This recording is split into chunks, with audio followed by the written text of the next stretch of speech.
Hello guys, welcome to my channel. तो कैसे हैं आप सब लोग? उम्मीद करती हूँ ज़बरदस्त मस्त एंजॉय कर रहे होगे, अपनी ज़िंदगी के मज़े लूट रहे होगे। ऐसे खुश रहो, ज़बरदस्त रहो, मस्त रहो, अपनी ज़िंदगी के खुद मज़े लूटना। कभी किसी को मौका मत देना, वरना आपको वो मैंने कहा रौंद के रख देंगे। आपको समझ नहीं आएगा, इतना आपको पागल कर देंगे। तो कभी भी अपनी ज़िंदगी की डोर किसी के हाथ में मत देना। खुद अपनी ज़िंदगी को एंजॉय करो, मस्त रहो, खुश रहो, खुद को पॉजिटिव रखो। ज़रूरत नहीं है किसी नेगेटिव इंसान के पास जाने की। कोई नेगेटिव बात करे भी तो उसको भाई अल्लाह हाफ़िज़ उधर से ही बोलो और वहाँ से निकल पड़ो, वो ज़्यादा बेहतर है हमारे हक में।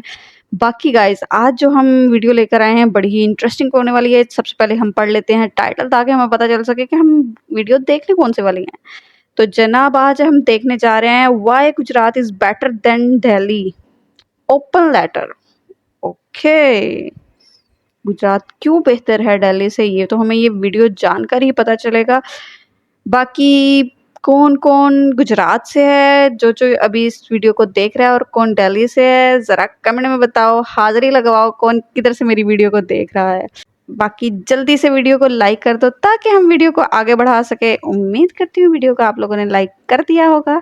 तो फिर चलते हैं स्क्रीन के ऊपर, क्या कहते हो? चले फिर, लेट्स गो। ये है दिल्ली का मैप और ये है अहमदाबाद का मैप। इन दोनों ही सिटीज के बीचों बीच से एक रिवर बहती है, लेकिन इन दोनों ही रिवर्स के रिवर बेड की हालत एक दूसरे से बिल्कुल अलग है। ये है यमुना का river bed. Okay, Yamuna ji में कोई गंदा पानी नहीं है।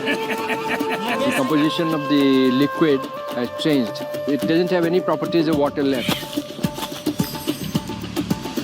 और ये है साबरमती का रिवर बेड। नाइस।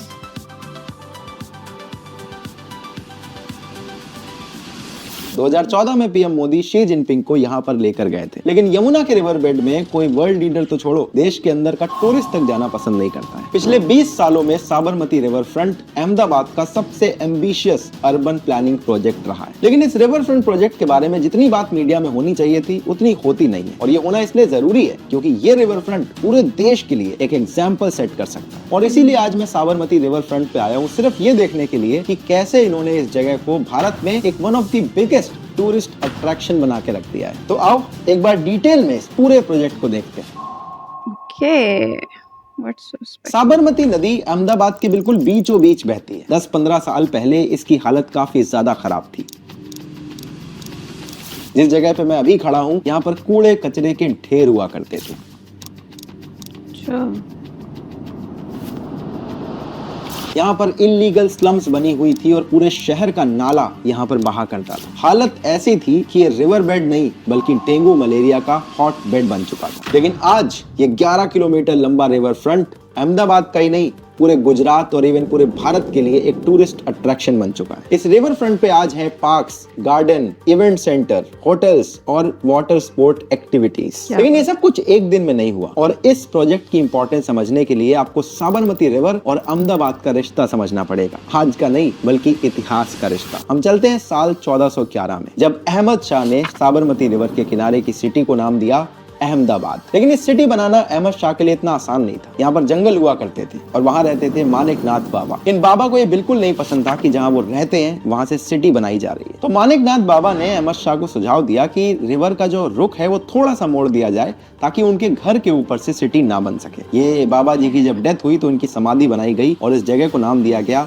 मानिक चौक। आज जितने भी अहमदाबादी लोग ये वीडियो देख रहे हैं, सबको इस फेमस चौक के बारे में बहुत अच्छे से पता है। और यही साबरमती रिवर है जिसके किनारे गांधी जी ने अपना आश्रम बनाया था। वैसे आप ह्यूमन सिविलाइजेशन को देखेंगे, हर एक बड़ी सिविलाइजेशन किसी बड़ी नदी के किनारे ही बनती है। जो पूरे गैंगेटिक प्लेन्स हैं वो गंगा जी की वजह से निकल के आए। इंडस वैली सिविलाइजेशन भी इंडस रिवर की वजह से ही बनी थी। इजिप्शियन सिविलाइजेशन नील रिवर की वजह से निकली थी। और इसी तरह से अहमदाबाद की पूरी सिटी के डेवलपमेंट के पीछे साबरमती रिवर शुरू से ही बहुत इंपॉर्टेंट रोल प्ले करती आई है। और धीरे धीरे इसी नदी के किनारे से अहमदाबाद सिटी बड़ी होती चली गई। जैसे जैसे सिटी बड़ी हो रही थी, थी उसका नदी के साथ रिश्ता बदलता जा रहा था। अब साबरमती रिवर में शहर के गंदे नाले बहाए जाने लगे। इसके किनारे स्लम्स डेवलप होनी शुरू हो गई। जिन किनारों पर कभी खेती हुआ करती थी वहां पर कूड़े के ढेर जमा होने लगे और स्लम्स और इलीगल सेटलमेंट का एक अंबार लगने लगा जो मॉनसून में काफी वल्नरेबल बन जाती थी। जैसे जैसे सिटी बड़ी होती जा रही थी नदी सिमटती जा रही थी। साबरमती की हालत देख रहे थे अहमदाबाद में रहने वाले एक फ्रेंच आर्किटेक्ट बर्नार्ड कोन। ये गवर्नमेंट को जाकर एक प्रपोजल सबमिट करते हैं 1990s में कि इस रिवर के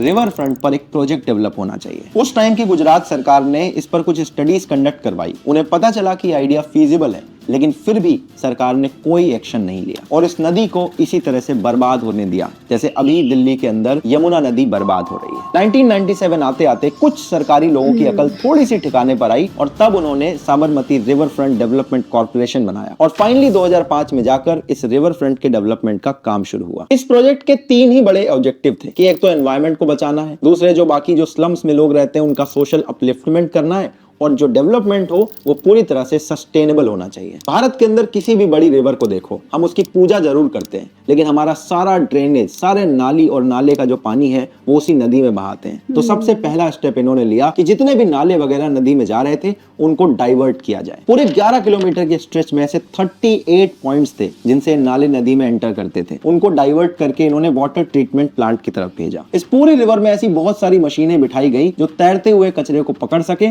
और रिवर को कंटिन्यूअसली साफ किया जा सके। अब शहर से नदी के अंदर जाते हुए नाले को रोका जा चुका था, लेकिन जब नदी में बाढ़ आती थी तो सारा पानी शहर में फैल के तबाही मचा देता था और इसके लिए इन्होंने 10 मीटर से भी लंबी डायाफ्राम वॉल्स बनाई पूरे नदी के किनारे किनारे, ताकि कभी भी बाढ़ की सिचुएशन में यहाँ का पानी शहर में एंटर ना कर सके। अब साबरमती रिवर की एक और खास बात है, ये गंगा यमुना की तरह हिमालय से नहीं निकलती, ये अरावली रेंज के पहाड़ों से निकलती है। इसीलिए अगर बारिश ना हो तो नदी में पानी कम होने लगता है और नदी में पानी कम हुआ तो ना ग्राउंड वाटर रिचार्ज हो पाता है और ना ही यहाँ पर कोई वाटर एक्टिविटीज हो पाती है। तो ये एक अगली बड़ी प्रॉब्लम थी जिसको इस प्रोजेक्ट ने सॉल्व करने की कोशिश करी। अब यहाँ पर इन्होंने डैम और बराज का एक कॉम्बिनेशन यूज करा। अहमदाबाद के थोड़ा सा ऊपर है नर्मदा डैम और उसके थोड़ा नीचे है वसना बराज। तो नर्मदा डैम से पानी छोड़ते हैं जो साबरमती रिवर में आता है और नीचे बराज से इस पानी में रोक लगा देते हैं ताकि ये पानी यहीं पर बना रहे। और इसी रिवर फ्रंट में इन्होंने बनाया एक फ्लावर पार्क। ये इसलिए जरूरी था क्योंकि ऐसी बहुत सारी माइग्रेटरी बर्ड्स थी जो यहाँ पर आना ऑलमोस्ट खत्म कर चुकी थी। जब ये फ्लावर पार्क डेवलप हुआ, कचरा यहाँ से हटा, तो वापस से सारी माइग्रेटरी बर्ड्स भी अब यहाँ पर आना शुरू कर चुकी हैं। जिस जमीन को रिक्लेम करके सरकार ने फ्लावर पार्क बनाया है, यहाँ पर एक टाइम पर इलीगल स्लम्स हुआ करती थी। जब नदी में पानी बढ़ता था तो स्लम में सारा पानी घुस जाता था, यहाँ के लोगों की जान खतरे में आती थी, डेंगू मलेरिया जैसी प्रॉब्लम क्रिएट होती थी। सरकार ने सारी जमीन वापस रिक्लेम कर ली और यहाँ पर रहने वालों के लिए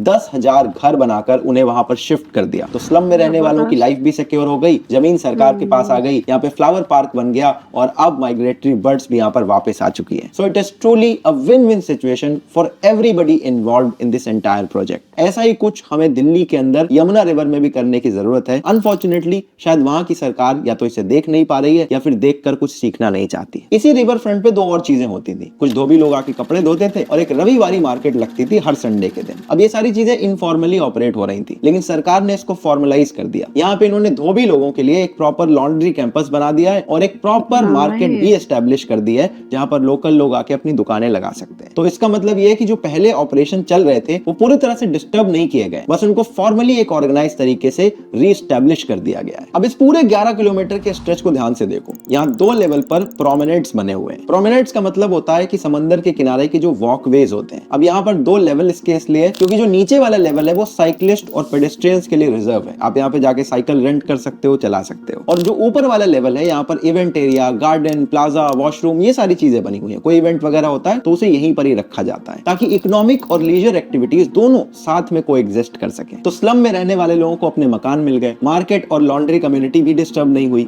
यहाँ पर लीजर एक्टिविटीज भी हो रही है, इकोनॉमिक एक्टिविटीज भी हो रही है, माइग्रेटरी बर्ड्स वापस आ गई है, फ्लावर पार्क बना हुआ है, नदी में कोई नाला नहीं गिर रहा है और नदी का पानी बारिश के टाइम पर शहर में भी वापस नहीं घुस रहा है। तो एक तरह से ये 100% एनवायरमेंट को ध्यान में रख के बनाया हुआ प्रोजेक्ट। तो यहाँ पर एनवायरमेंट भी सिक्योर हो रहा है और सोशल अपलिफ्टमेंट भी हो रहा है। सरकार ने यहाँ पर इस बात का भी ध्यान रखा कि प्रोजेक्ट का जो पैसा है वो इसी प्रोजेक्ट की लैंड से निकल कर आ जाए। 14% लैंड को इन्होंने प्राइवेटाइज कर दिया। अब पूरे सिटी के बीचों बीच का एक प्राइम लैंड है, तो यहाँ पर कोई भी इंसान खरीद के कुछ भी बना सकता है। बस सरकार की तरफ से 2-4 रूल रेगुलेशन है, उसको फॉलो करना होगा। अब सरकार को जो इस लैंड के सेल से पैसा मिला वो पैसा इनफ था बाकी पूरे प्रोजेक्ट के डेवलपमेंट के लिए, और इसीलिए इसे सेल्फ फाइनेंसिंग मॉडल बोला जा रहा है। अहमदाबाद का ये साबरमती प्रोजेक्ट मेरे हिसाब से पूरे देश के लिए एक एग्जांपल बन सकता है। दिल्ली के पास भी 48 किलोमीटर का यमुना जी का स्ट्रेच है, लेकिन इस पूरे स्ट्रेच में 2% एरिया पड़ता है वजीराबाद से ओखला के बीच में, और इसी 2% एरिया की वजह से पूरे यमुना में 76% पोल्यूशन आज के दिन में हो रहा है। सरकार अगर साबरमती रिवर फ्रंट से कुछ लेसन ले ले और इस पोल्यूशन को कम करके यहाँ पर रीडेवलपमेंट का काम शुरू कर दे, तो मेरे हिसाब से ये पूरी दिल्ली और पूरे देश के लिए एक गेम चेंजिंग प्रोजेक्ट बन सकता है। दिल्ली के एलजी ने इनफैक्ट यमुना रिवर फ्रंट को साबरमती रिवर फ्रंट की तरह डेवलप करने के लिए बात भी की थी, लेकिन अभी आपको पता ही है एलजी और दिल्ली सरकार के बीच में कितने टसल चलते रहते हैं, इसलिए ये प्रोजेक्ट कभी आगे बढ़ ही नहीं पाया। अब ये जो साबरमती रिवर फ्रंट है ये अपने आप में एक बहुत बड़ा एग्जाम्पल है उस मॉडल के बारे में जिसकी बात पूरे देश में होती रहती है, और शायद 2014 से तो ऑलमोस्ट हर इंसान की जबान पे इसकी बात आती है। मैं बात कर रहा हूँ गुजरात मॉडल के बारे में, क्योंकि अगर ध्यान से सोचो तो देश के पीएम की पॉपुलैरिटी के पीछे गुजरात मॉडल सबसे बड़ा रीजन था। अभी मैं ओडू के इवेंट के लिए गांधीनगर गया था, वहां पास में मैंने जाकर गिफ्ट सिटी देखी। गिफ्ट सिटी अपने आप में गुजरात मॉडल का एक नया एग्जाम्पल है। यहाँ पर टैक्स में जो रिलैक्सेशन दिए जा रहे हैं और जिस तरह से फाइनेंस और टेक वर्ल्ड की बड़ी बड़ी कंपनीज यहाँ पर आ रही हैं और अपने अपने ऑफिस सेटअप कर रही हैं, ये अगले 4-5 साल में आप इसका इम्पैक्ट देखोगे। इसे आप सिंगापुर की तरफ भारत के एक जवाब की तरह देख सकते हो, और डेफिनेटली गुजरात की तरफ से पूरे भारत के लिए ये एक गिफ्ट की तरह ही होने वाला है। और गुजरात में चाहे सूरत चले जाओ, चाहे गांधीनगर या फिर अहमदाबाद में आप आकर देखो, एक चीज आप बहुत ध्यान से नोटिस करोगे, कोई इंसान जॉब करने में इंटरेस्टेड नहीं है। ज्यादातर लोग अपना बिजनेस सेटअप करना चाहते हैं। मैं मार्केट में जाकर लोगों के ब्रांड नेम देखता हूँ,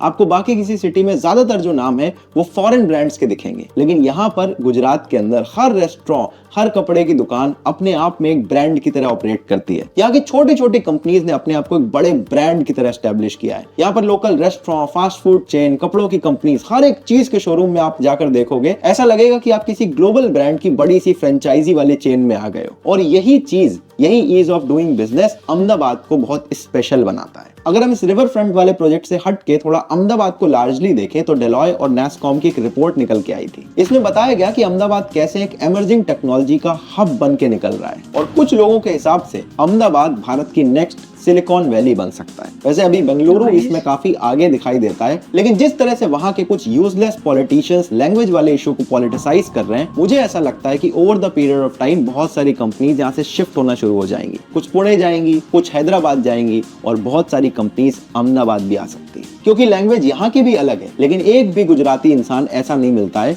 जो अगर आप हिंदी में बात करो तो आपको जवाब ना दे, या फिर ऑटो के पीछे ये लिख के घूम रहा हो कि ये बाहर के लोग यहाँ से चले जाओ, हमारी लैंग्वेज सीखो। उल्टा यहाँ के लोग बहुत ज्यादा वेलकमिंग है, आपकी लैंग्वेज में आपसे बात करने की कोशिश करते हैं, और इनको बिजनेस से काफी ज्यादा लगाव है। तो इन्हें बिल्कुल फर्क नहीं पड़ता कि आप कौन हो, कहाँ से आ रहे हो। अगर आप इनके साथ बिजनेस करना चाहते हो तो बड़े खुशी खुशी आपके साथ ये बिजनेस करने को तैयार हो जाते हैं। और अहमदाबाद के अंदर जो इंफ्रास्ट्रक्चर है वो भी एक तरह से वर्ल्ड क्लास है। सड़कें एकदम बड़ी बड़ी आपको दिखेंगी, ट्रैफिक कम दिखेगा, सारे के सारे जो यूटिलिटीज हैं वो प्रॉपरली ऑपरेटेड हैं, लाइट्स वगैरह कभी भी नहीं जाती हैं। और ये चीज अहमदाबाद में भी है, गांधीनगर में भी है, और भी बड़ी बड़ी जो गुजरात की सिटीज हैं उसमें आप ऑब्जर्व करोगे। और इसके अलावा यहाँ पर एक बहुत इंपॉर्टेंट बात है, जो बिजनेस है वो बहुत सालों से चला आ रहा है। तो यहाँ पर बहुत सारी ऐसी फैमिलीज आपको दिख जाएंगी जिन्होंने कभी जॉब नहीं करी, उनके 4-5 पुश्तों से सिर्फ बिजनेस ही करते आ रहे हैं। और उसमें भी जो टेक्सटाइल का बिजनेस है वो बहुत इंपॉर्टेंट है। अभी तक बांग्लादेश क्या था, हमसे बहुत टेक्सटाइल में आगे जा रहा था, लेकिन जिस तरह से बांग्लादेश सेल्फ एक्सप्लोड कर चुका है, कहीं ना कहीं मुझे लगता है कि अब वो टेक्सटाइल का बिजनेस काफी बड़े लेवल पर भारत में आने वाला है, जिसमें अहमदाबाद, सूरत, लुधियाना, चेन्नई ऐसी कई बड़ी बड़ी सिटीज हैं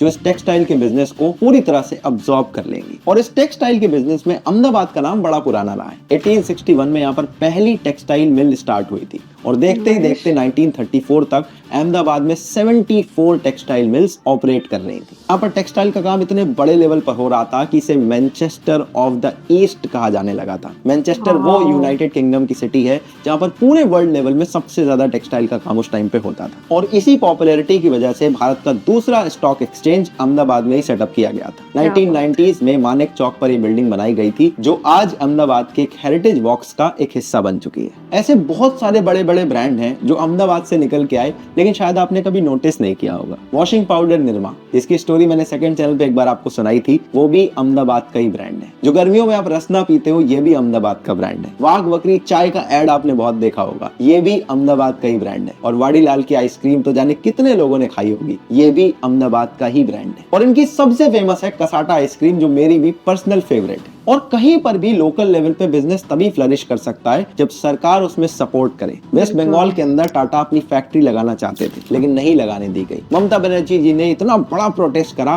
कि टाटा को वेस्ट बंगाल छोड़ना पड़ा, और छोड़ के वो कहां पहुंचे? सीधे गुजरात के अंदर। और यहाँ पर उन्होंने अपनी फैक्ट्री सेटअप कर दी। जो इतना बड़ा बिजनेस, इतना सारा एम्प्लॉयमेंट बंगाल में जनरेट हो सकता था, वो सारी अपॉर्चुनिटी बंगाल ने पॉलिटिक्स की वजह से गंवा दी। और इसका सारा का सारा फायदा मिला गुजरात में रहने वाले लोगों को, क्योंकि यहाँ पर जो पॉलिटिकल लीडर्स थे, उन्होंने थोड़ा फ्यूचर के बारे में सोचा और ये देखा कि फ्यूचर में जब कार का प्रोडक्शन बढ़ेगा तो हमारे यहाँ के लोगों को ही तो जॉब मिलेगी। यहाँ पर गुजरात सरकार की तरफ से बहुत ज्यादा टैक्स में छूट दी जाती है कंपनीज को, और जो गिफ्ट सिटी बन रही है उसके अंदर जो टैक्स की छूट मिलने वाली है वो तो नेक्स्ट लेवल होने वाली है। और यहाँ पर जो लेबर कॉस्ट है, ऑपरेटिंग कॉस्ट है, वो अगर आप किसी बड़ी सिटी से कंपेयर करो, जैसे हैदराबाद से, तो 30 से 40% कम पड़ती है। इसीलिए आपने बड़े बड़े कंपनीज के नाम सुने होंगे जो गिफ्ट सिटी के अंदर अपना ऑफिस सेटअप करने की कोशिश में लगे हुए हैं। ईज ऑफ डूइंग बिजनेस एक अच्छा इंडिकेटर होता है कि आपको कहां पे बिजनेस करने में आसानी होगी, और ये सारी चीजें मिलके गुजरात के अंदर ईज ऑफ डूइंग बिजनेस को बढ़ा देती हैं, जिसकी वजह से इस पूरी रैंकिंग में गुजरात की पोजीशन काफी ऊपर रहती है। और अहमदाबाद की तीसरी सबसे स्पेशल बात है यहाँ की क्वालिटी ऑफ लाइफ। यहाँ पर रहने वाले लोगों के लिए जो कॉस्ट ऑफ लिविंग है वो काफी कम रहती है, लेकिन उस कम कॉस्ट में जो पब्लिक इंफ्रास्ट्रक्चर है वो किसी भी बड़ी सिटी के कंपैरिजन में काफी अच्छे लेवल पे डेवलप्ड है। इसी चीज को आप गुड़गांव से कंपेयर करके देखो। डीएलएफ कैमेलियाज में 30-40 करोड़ के फ्लैट बिकते हैं, और उसके बाहर की जो गोल्फ कोर्स रोड है, आधे घंटे की बारिश में वहां पर पानी भर जाता है। जितने बड़े बड़े सीईओज इस डीएलएफ कैमेलियाज में रहते हैं, उनकी बीएमडब्ल्यूज उसी पानी में खड़ी रहती हैं। तो इतना सारा पैसा खर्च करने के बाद उन्हें वो क्वालिटी ऑफ लाइफ नहीं मिल पा रही जो अहमदाबाद में इतने कम खर्चे में लोग इजीली अफोर्ड कर पा रहे हैं। और दिल्ली एनसीआर के अंदर अगर आप नवंबर से फरवरी के टाइम पर कभी भी एंटर कर जाओ तो आपको बहुत सारा स्मॉग देखने को मिलता है। आंख जलने लगती है, सांस लेने में दिक्कत होती है, और जो एस्थमा के मरीज हैं वो तो यहाँ पर बिल्कुल भी नहीं रह सकते। और ये सारे पोल्यूशन की जो दिक्कतें हैं वो अहमदाबाद के अंदर आपको देखने को नहीं मिलती हैं। और यहाँ पर क्राइम रेट भी काफी कम है। इनफैक्ट विमेन के लिए अहमदाबाद को one of the safest cities में कंसीडर किया जाता है। बाकी ये तो है ही लाजवाब। यहाँ पर आप खाखरा, फाफड़ा, सेव, नमकीन जो मर्जी खाओ, इतना टेस्टी लगता है। और रोड साइड आप किसी ज़बरदस्त यार, वाकई गुजरात तो बेहतर है। उसका रीज़न है, उस पर वर्क किया गया, और ये आज नहीं बहुत टाइम पहले से उस पर वर्किंग स्टार्ट कर दी थी, जिसकी वजह से आज वो ऐसे निखर के आया। और मतलब बड़ी स्वीट स्वीट बातें जो हैं सुनने को मिली गुजरात को लेकर। मतलब वहाँ कितना स्वीटली लोगों को ट्रीट किया जाता है, और ज़बरदस्त बड़ा हैवी काम किया हुआ है। और कितना खूबसूरत उन्होंने वहाँ पे ब्रिज और इर्द गिर्द जो पार्क शार्क उन्होंने सीन किया है यार, ऑसम। देख के रूह को सुकून आया यार, इतनी खूबसूरती माशाल्लाह से। अगर मुझे लगता है अगर हम जो आवाम है ना, थोड़ा थोड़ा अगर हम भी इसमें कंट्रीब्यूशन करें ना, तो बात कहाँ से कहाँ पहुँच जाती है। ऐसे ही मैं पिछले दिनों भी एक वीडियो देख रही थी जहाँ पे लोग पूजा पाठ करने के बाद वहीं पे अपनी सामग्री वगैरह फेंक देते हैं, जिसकी वजह से चीज़ें ज़ाहिर है वो मतलब कुछ ऐसी चीज़ें हैं जो आपकी नज़र में बहुत ज़्यादा वैल्यूएबल हैं, और आप उसको वहीं पे फेंकते हो, जिसकी वजह से वो मतलब एक गंदगी में कन्वर्ट हो जाती है। तो अगर थोड़ा-सा हम भी ख़्याल करें चीज़ों को लेकर ना, तो मेरे ख़्याल से बहुत ज़्यादा सुधार तो हमारी कंट्रीज़ में वैसे ही आ जाएगा। लेकिन बात वही आती है यार, पहला स्टार्ट जो है अपनी ज़ात से लेना पड़ता है, फिर ही कुछ हो पाता है। तो थोड़ा-सा जो है खुद पे भी वर्किंग स्टार्ट करो, और साथ-साथ फिर दूसरी चीज़ें देखना ऑटोमेटिकली बेहतर होती जाएँगी। बाकी यार इस वीडियो ने दिल जीत लिया, ज़बरदस्त चीज़ें देखने सुनने को मिली, मज़ा आ गया यार। बाकी गाइज़ कौन-कौन किधर-किधर से वीडियो देख रहा है लाज़िम बताना, और कैसी लगी आप लोगों को आज की वीडियो। आई होप बहुत पसंद आई होगी। अगर अच्छी लगी है तो लाइक, सब्सक्राइब और शेयर करना बिल्कुल मत भूलिएगा। ऐसे ही धुआंधार और मस्त वीडियो लेकर आपकी खिदमत में हाज़िर होती रहेंगी। तब तक के लिए दुआओं में याद रखें। टेक केयर, अल्लाह हाफ़िज़।